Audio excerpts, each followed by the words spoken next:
everybody. Welcome to the Late Night Enforcers. This is episode 1. Who are these guys? My name is Ian, Fiend75002. With me always is Ryan, Sleek Stealthy 85. Ryan, how you doing today? I am doing fantastic, sir. It's been a nice, lazy Saturday.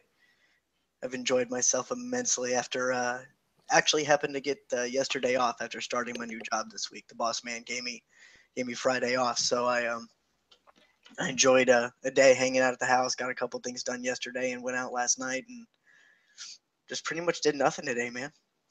Shut up. Okay. I had to What? work. I had Oh, to, that's what you were doing. yeah, I had to drive all the way into the Irving and do the job thing. That sucks. Oh man, I bet. Well, it is what it is. So, just to go ahead and let everybody know kind of my history and how and even how you and I met. I've been gaming since I'd probably say since I was at least 10 or 11 years old. I started on Doom on the MS DOS version of Doom, no less. Back in when I lived in New Jersey, and from that on, that's what got me into first-person shooters, and that's kind of been my general game of choice throughout the years. I've branched out into RPGs and a couple other. I got into 3PSs a little bit with Army of Two, and I really enjoy third person RPGs, kind of adventure style, kind of like you know I'm a big Assassin's Creed buff, um, been a fanboy Buff? since been a Fanboy is more like it, yes. buff fanboy, whatever you want to call it. I've been that since day one. So I'm really looking forward to the new set Syndicate whenever that comes out. Hoping to actually add a story to it this time. I've been disappointed with Unity so far. So, but yeah, man, that's me. That's you. And let's see. You wanted to say how we met. Oh yeah. I met, for those watching, I met Ian at Capital One close to 4 or 5 years ago now. Um, and he was in the high risk funding group at the time when I came over into the dealer risk investigations group. He actually trained me on the high risk funding portion for a while. It was only a couple of hours that day. Be highly surprised if I you don't actually. remember. I seriously don't, but okay. Well, yeah, Shivers had me sitting with you guys for a while because he didn't really have much for me to do day one. So, um, but yeah, that's how we met and then worked together at Exeter, and that's really where you and I started kind of gaming together and talking about stuff and uh, kind of, for lack of a better word, bitching about everything that comes out that's really stupid. Um, and it's also where our famous and inaugural debate, which will come in episode 2, the uh, the downloadable content season pass debacle. Yep. I think This that's going to be a good one. that's gonna be a long one. It's gonna be a knockdown, drag out fight. Can't wait for that. You know. So, well, I forgot to ask you, what are you drinking on tonight? Oh, well, I lately I've been on a tequila kick, but I jumped back on whiskey. So in the lovely glass here, I'll turn it around, but don't let the words fool you. If you can read it, it says Gentleman Jack, but it's Key, only two letters, K and E. I'll hold up the bottle. Distilled in Fort Worth. It's a 500-year-old Irish recipe, currently only in Total Wine. I haven't found them anywhere else. The guy also has a couple of vodkas, and he's got a couple of tequila brands out there too. Um, very smooth. It's what got me off of Jack Daniels. I was a big Jack Daniels man my whole life, and it completely. I only drink Jack now if I'm broke.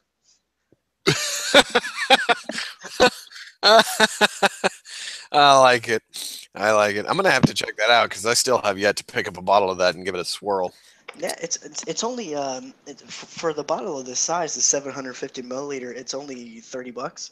Um, It's not bad. and yeah, I won a gold medal in the spirits competition. It says on here for at the San Francisco World Spirits Competition, whatever that means.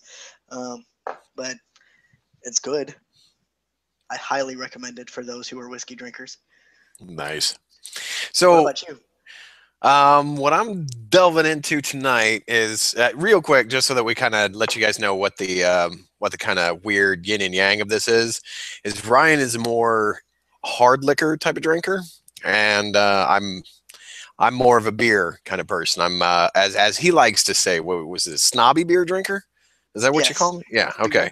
beer snob, beer snob. Yeah, so I'm a beer enthusiast, is what I'd like to say. So tonight I am drinking on a Founders Devil Dancer Triple IPA. That's an Indian Pale Ale. It is so hoppy it'll rip the enamel off your teeth. That's how delicious this is. Each bottle, which is, I mean, that's kind of about as big as my head there. I got a tiny head though. 12% alcohol by volume. 120 IBUs. That shit I never understood. I know a guy that could explain that to me, but I don't give a fuck. It's got 12% alcohol by volume. That's what I'm worried about. I like the art on the bottle though. I don't. Let's see if I could get this in here with my soft light. Looks like a stripper on a cherry. Yeah, yeah, Yeah, yeah. I like that. That's nice. yeah. That's Very what.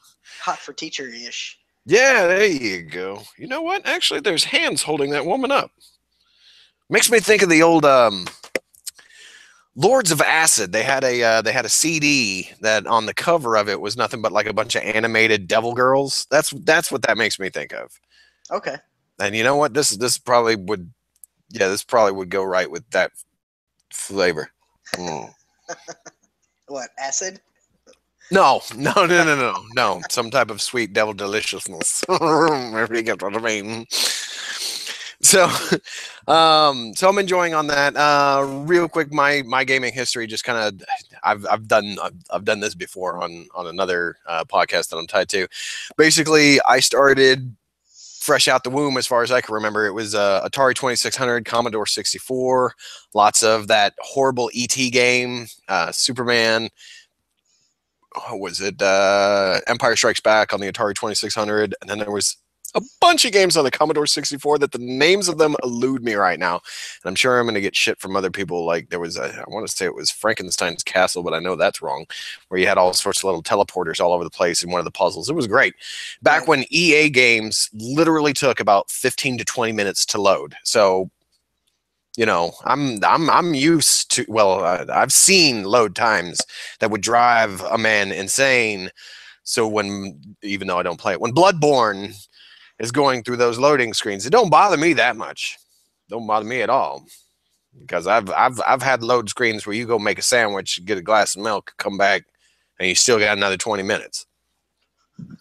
Nice. Um, so I started with that. You know, did the NES, the Super NES, the Sega Genesis, and then the Sega Genesis, all their little fucking add-ons. There was the Sega CD, the 32X. Yeah.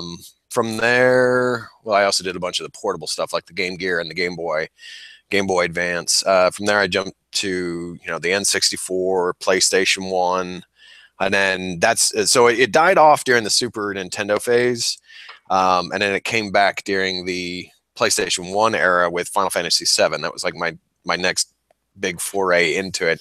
I was big into the JRPGs then, the turn-based tactical kind of strategy RPG type stuff, and then as that kind of progressed, you got the PlayStation 2, got better graphics, started getting into first-person shooters, found out about the Xbox, which has a far superior controller for first-person shooters.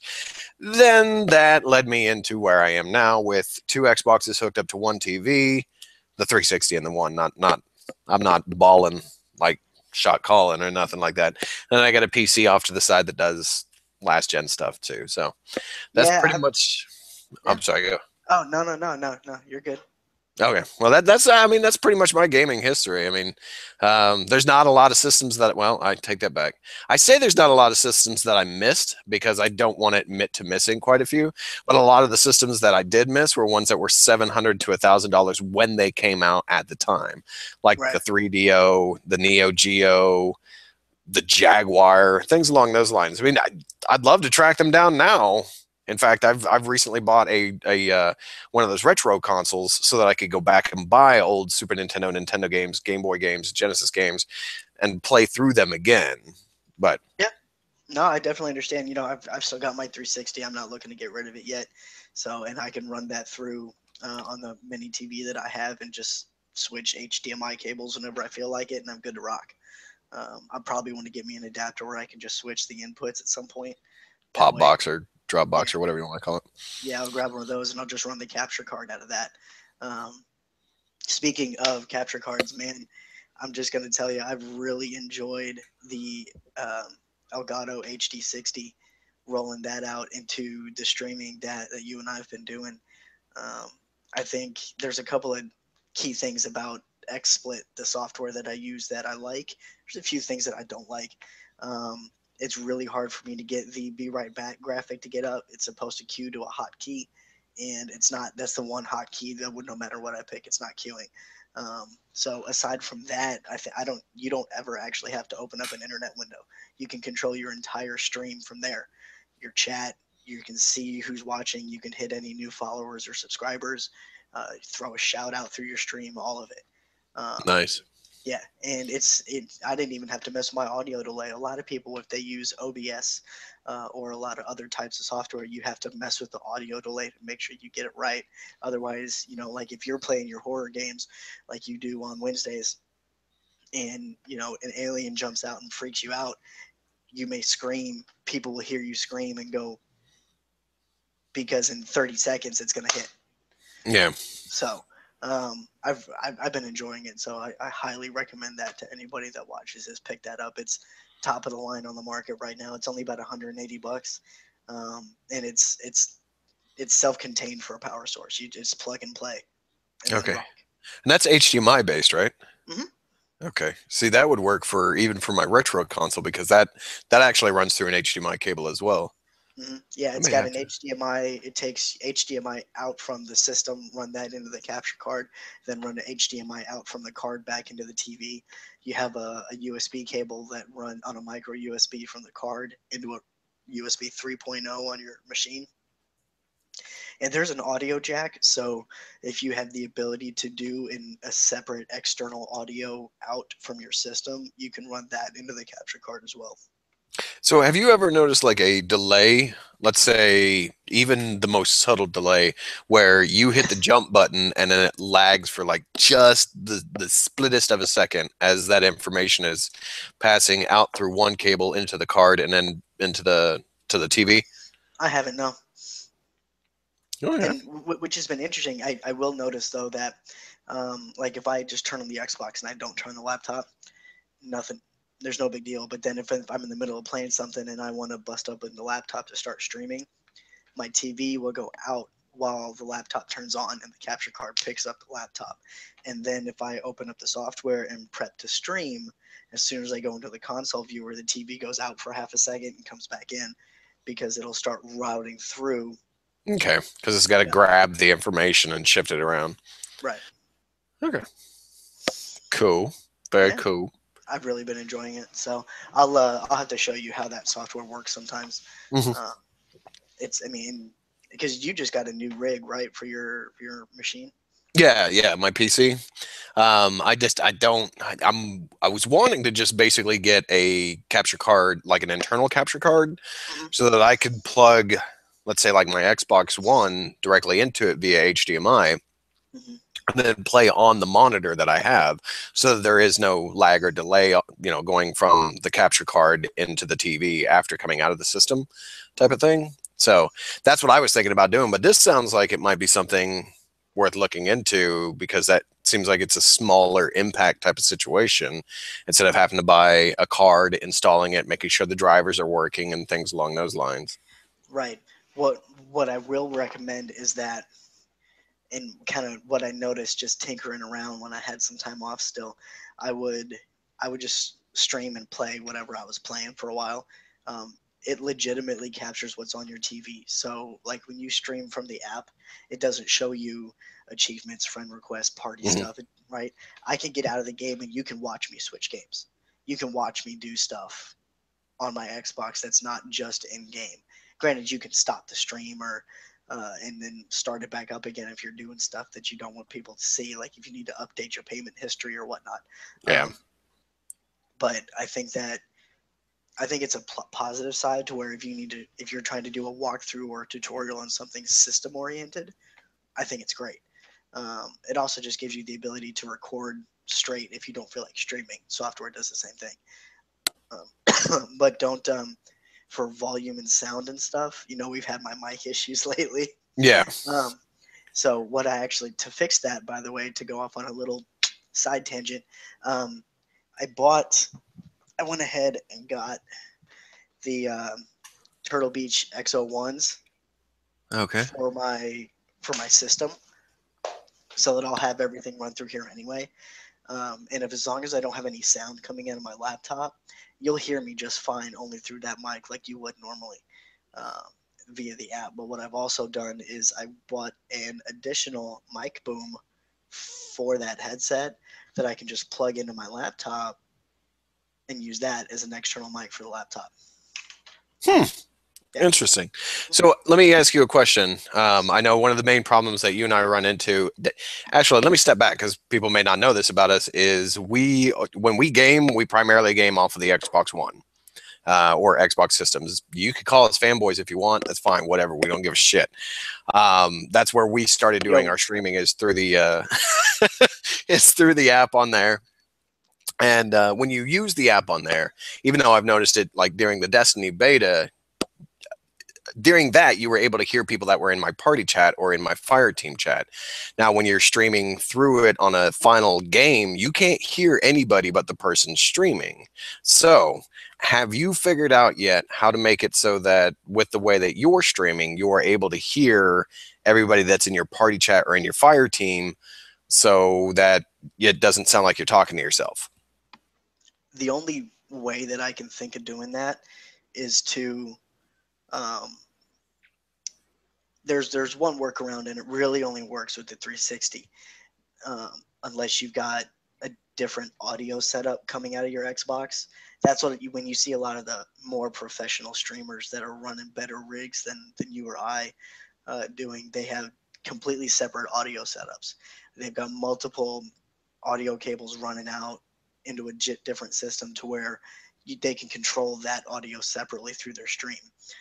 They may be using the same software, but the hardware that they have is different, and that's probably an additional $200 total for what you would need. I've done a couple of YouTube searches, and you need like 5 different splitters and connectors and a couple of different cables, and it's going to be a giant mess. So which is the whole reason I haven't done it. The only way to get around that is if I were to stream on my 360 and say you and I jumped on and did another Injustice battle. Hmm. I could play through headset and speakers on the TV. Hmm. That way, the chat comes through the speakers and gets picked up by the mic and comes through the stream. And as long as I don't have any audio coming out of the laptop, it doesn't recycle. That was the big problem I was having, because when I went back and watched all of my streams for a while, and you would hear consistent audio recycle and recycle and recycle, because all it would do is come out of the laptop, hit the mic, come out of the laptop, and hit the mic. Yeah. See, So, I remember catching that during your Far Cry 4 playthrough. mhm. Yeah, and I ran that. I did Destiny stuff. I would sit there and I would say one word, and I would hear it over and over and over and over again until I muted the speakers on here. And a lot of that is just because I would bring it up in a Twitch window. Okay. You would have your So, own stream showing you right, what your watchers are seeing. Okay. right. And I've stopped doing that since then. And in the software, you can just send all the audio to the stream. Okay. You can have that selected so it doesn't come through. So it doesn't come through the speakers at you. So that's why I really like this software. Is you don't need to open anything else up. Interesting. So I'll definitely have to look into that. yeah, I think one time, I think maybe we look at doing on one of our future episodes, we can do a streaming kind of centered one where instead of right now, like, we'll go heavy into the software and all that stuff and kind of show some people Yeah. how No, it's that sounds like a how good it idea. can be done. That sounds like a good idea, especially covering like the janky half-ass way that we do it or did it with just the Xbox One app, which is primarily how I'm doing it right now until I either get the computer to properly set up and connect to the Twitch account, because I do have some horror games on my computer that I wouldn't mind or my PC, I guess I should say, that I wouldn't mind streaming. Right now, I'm out of horror games on my one because I've did all of Outlast. I've did all of that I'm going to do of Alien Isolation, and I know, and I don't want to say this because I know as soon as I say this, I'm going to have to start looking at buying it. I know that Slender the Arrival is on the Xbox One. And as entertaining as it may be for people to watch me do something like Shadow of Mordor or Grand Theft Auto, it's not as entertaining as watching me shit myself because I don't know, something jumped out of nowhere and decided it wanted to fuck my face for me. I was So going to ask you if you were going to get Slender. I remember you were talking about that when it was on a Games with Gold deal, and I didn't know if you had ever got it or not because I figured that would have been a good horror game for you to jump on next. I don't want to. I've actually gotten to the point where I don't want to play horror games anymore, but I know it gets the reaction that entertains everybody. So it's kind of one of those things where it's like Jackass. I mean, did those guys really, really enjoy putting firecrackers into their butts or duct tape to their testicles? I don't think they did. I think that they knew it paid the bills. It got the job done. It got the laugh. So that's why they did it. So I may I may buy it and then because as much fun as people might have had watching me this past week play Shadow of Mordor, I wasn't into it as I am with the horror games. Right. Now, there was one night when I streamed Battlefield 4 because I'm part of the EA Access thing, Right. Mhm. and they gave me that for free. And Free. I was playing through, yeah, free, and I was playing through that, and I got like really, really into it. Like I was like yelling at the AI controlled people, and people thought it was funny. It's I got well into it and crazy, but Mordor is a That's a fun game. I'm gonna tell you right now. it's an interesting beast. I mean, it's like I've said before to numerous people. This is one of those games that I can, as long as I can always relearn the controls, I can go away from it and come back to it. I'm having fun with it, but it's not one of those ones that's like, hey, come on back. You got a little bit of mithril over here. Yeah, you just gotta kill this war chief and you'll be good.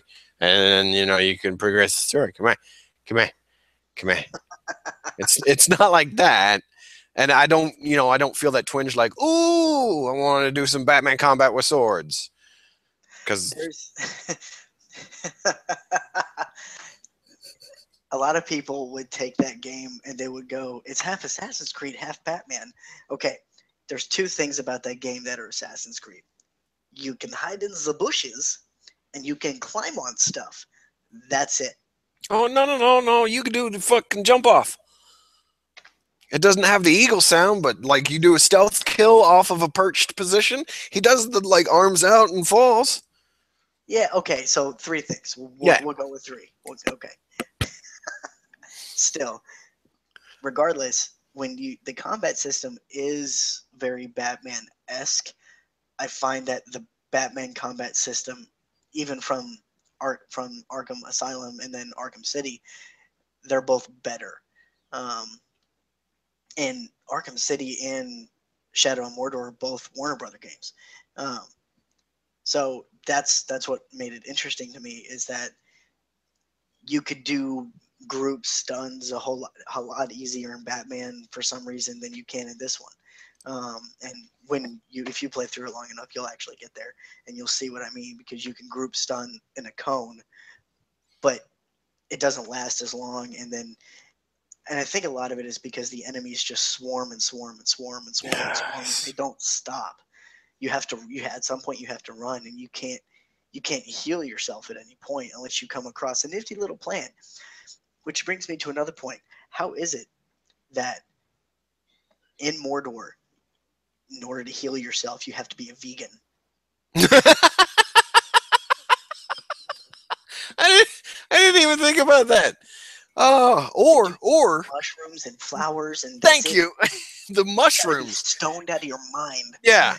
No, if you take the mushrooms, there should be at least a slight warping, like for at least 20 seconds. I mean, like I It's play like a lot in of. Fable when you would drink beer. See, I never played Fable to the point where you could drink beer. But like in Grand Theft Auto 5, in the I haven't done it yet in the main campaign because I've spent way more time online than in the story campaign. But when you're hanging out in your apartment or somebody else's, every apartment has a bong on the table, or whiskey or wine, and depending on how much you interact with which either one of them depends on how the screen starts to do this weird phasey thing. So if you hit the pod a little too much, you get this weird like crickly crackly type look to it. That's what Mordor needs when you touch the shroomies. I can go with that. I can go and something I brought up. It is interesting how Mordor is a British colony. Everybody's got a British accent. All of them. Except the All of them. ranger. No, he's got one. It's very light. Well, Troy Baker is a damn fine voice actor, but He is. I don't. Well, no, actually, because he's the scoundrel in Diablo 3. The yeah, we're both going for more. He's the little archer guy that you could have as a companion while you're doing. God, I hope you didn't hear that zipper. Um, he does a pretty good. He does a pretty good like kind of Britishy type of voice type thing. I guess I don't know. He sounds like generic Troy Baker in Shadow of Mordor. He sounds just like Booker. Mhm. He sounds just like his Batman. He sounds almost just like the Vault Dweller that we just saw earlier this week in the reveal trailer for Fallout 4. Which I didn't even watch it. I'm not. I have never played any of the Fallouts, and I saw everybody going crazy about it in the group. But yeah, well, folks, I want to thank you for coming out for the first and last episode of the Late Night Enforcers. I'm no longer talking to this dickhead because he just doesn't understand what a good game is. Okay. I didn't say it wasn't a good game. I may have to just play catch up. Yeah, well, I mean, it's not one that you have to play any of the games in succession. And in fact, we have a guy in the group that we're referring to is a group on Facebook called Super Barley Brothers. It's another group that I started, if you will. And a lot of them are really excited about this Fallout 4 reveal, which I'm one of them. And one of the guys in there was like, I've never played any of them. And I was telling him to start with 3 because three is the most generic out of the 2 that are actually like the first person shooter Oblivion Skyrim style. So it's very easy to get into.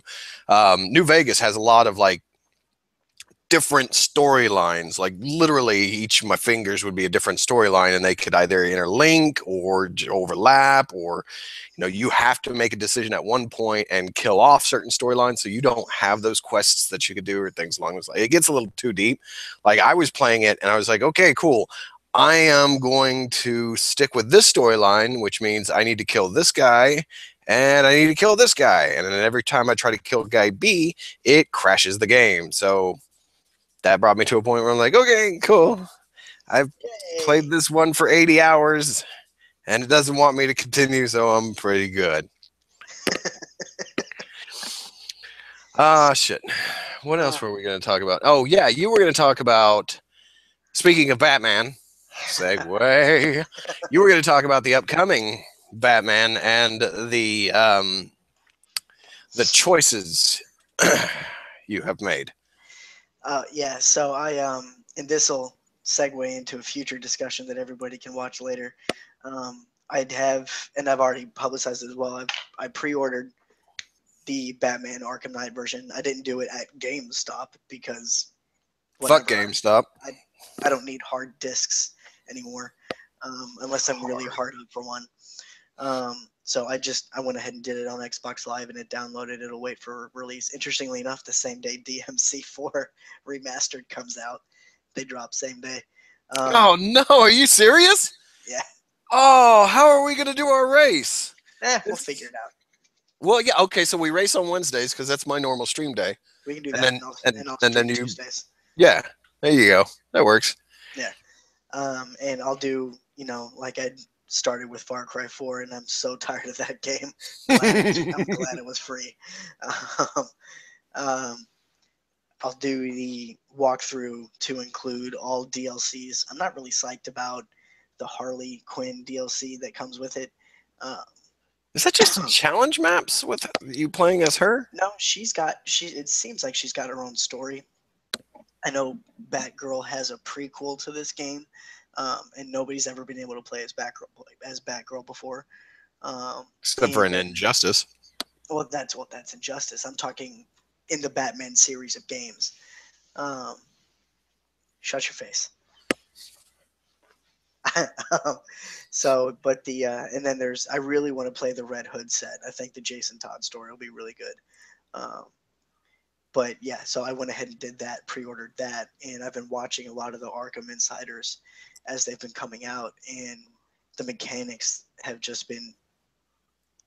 It astounds me what they've done with the mechanics. The fight system is essentially the same.